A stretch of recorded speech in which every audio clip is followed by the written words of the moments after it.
ప్రకృతికి మనం హాని చేస్తే ఆ ప్రకృతి మనల్ని వెంటాడుతుంది. ఇటీవలి బ్రెజిల్, దుబాయ్ నగరాల్లో ఇదే జరిగింది.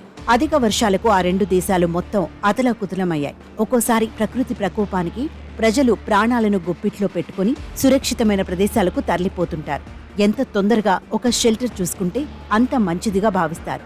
ఇక చిన్నపిల్లలైతే ఏడుస్తూ పూర్తి నిస్సహాయక స్థితిలో ఉంటూ తల్లిదండ్రులపైనే ఆధారపడతారు. కానీ ఇటీవలి బ్రాన్సన్ అనే 9 ఏళ్ల బాలుడు ఒక ప్రమాదకరమైన తుఫాను సమయంలో అసాధారణమైన ధైర్యాన్ని చూపించాడు.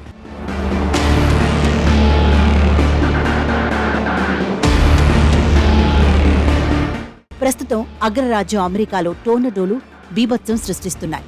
అయితే భారీగా టోర్నడోలు ఉన్న ప్రాంతంలో బ్రాన్సన్ ఫ్యామిలీ కారులో ప్రయాణిస్తున్నారు. ఒక్కసారిగా టోర్నడో దూసుకువచ్చింది. దీంతో కారు పల్టీలు కొడుతూ లోపల ఉన్న కుటుంబ సభ్యులను బాగా గాయపరిచింది.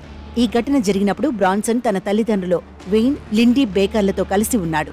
తుఫాన్ వారి కారుపై ఒక చెట్టు పడేలా చేసింది. దీంతో బ్రాన్సన్ తల్లిదండ్రులు లోపల చిక్కుకున్నారు. ఈ ఘటనలో బ్రాన్సన్ బాగానే గాయపడ్డాడు. చాలా భయంతో వణికిపోయాడు. తుఫాను చాలా శక్తివంతంగా ఉండటం వల్ల చాలా పవర్ లైన్లు నేలకు కూలాయి. ఈ కారణంగా ఆ ప్రదేశం చాలా ప్రమాదకరంగా మారింది. ఇన్ని సవాళ్లున్నా ఆ బాలుడు భయపడలేదు.